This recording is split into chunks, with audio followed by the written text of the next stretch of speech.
Once again, hello dear students. As you are preparing for your exam, I am here once again with a question. It is from the objective type question. Here the question is from the same lesson, that is from heredity. Here the question is, if a tall pea plant is crossed with a pure dwarf pea plant, then what percentage of F1 and F2 generation respectively will be tall? So in the question you are asked what percentage of F1 and F2 generation will be tall. Okay, so what percentage in F1 and F2 generation separately, means you are asked to find out the expected result of tall plants in F1 as well as F2 generation. Now condition is tall pea plant crossed with a dwarf pea plant. So dwarf is what kind of dwarf? Pure dwarf. Okay, pure dwarf means it's a homozygous dwarf. So if a tall plant is crossed with a pure dwarf pea plant, then what percentage of F1 and F2 generation respectively will be? Okay, so here tall pea plant, if it is crossed with a dwarf, so here the tall pea plants can either be a homozygous tall or heterozygous tall. It is not mentioned here. Only it is said that tall pea plant is crossed with a pure dwarf. Then what percentage of F1 and F2 generation respectively will be? Then let us do a cross here. If the tall pea plant is a homozygous tall, okay. So in homozygous tall, it will be here the homozygous tall, suppose capital T and small t, small t. So in F1 generation, in this case here, it will be capital T, small t, capital T, small t, capital T, small t, capital T and small t. It means here 100% of the pea plant will be tall in F1 generation. Okay.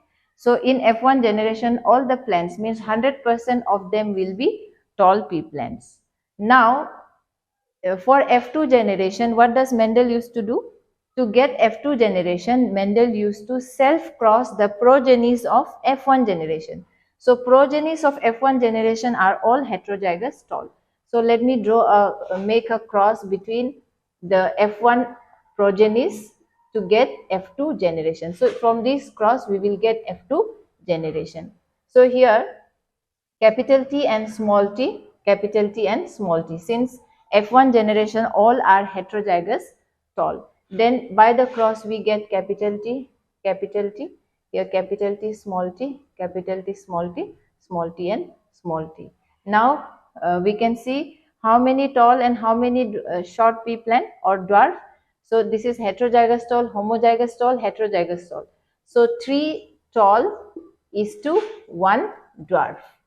So it is in the ratio of 3:1 ratio. So in F2 generation we are getting in the ratio of 3 tall and 1 dwarf. It means 75% is tall and 25% is dwarf. Okay, in F2 generation. So options we have here, 25% for F1 generation, 25%. So this is wrong, and 50% is also wrong. Then 75% and 100% is also wrong. Then the correct option we have is 100% in F1 generation, 75% in F2 generation. So our correct answer would be option number D will be the correct answer. Okay. So in this way we solve such question.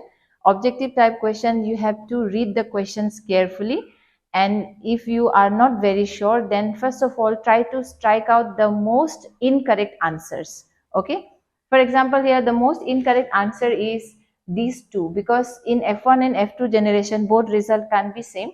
So most incorrect is option number A and B, which we can directly cancel. Then we can think of C and D, which we can completely be sure if we are able to do the cross. If we can do the cross, then definitely we will finally get the answer. So for such so this particular question is from Mendel's monohybrid cross. So in a Mendel's monohybrid cross, the first step what he does is to obtain a pure line breed. Okay, to obtain a pure line breed and cross between two homozygous parents. One is homozygous tall and one is homozygous dwarf. So by crossing that, we get the F1 result. Okay, the first filial generation that we obtain by crossing the parental generation is called F1 generation, and in F1 generation we have done the cross and we found out the result as capital T small t, means all the plants are tall. So it means the character tall is a dominant trait, because in F1 generation all the offspring obtained are tall.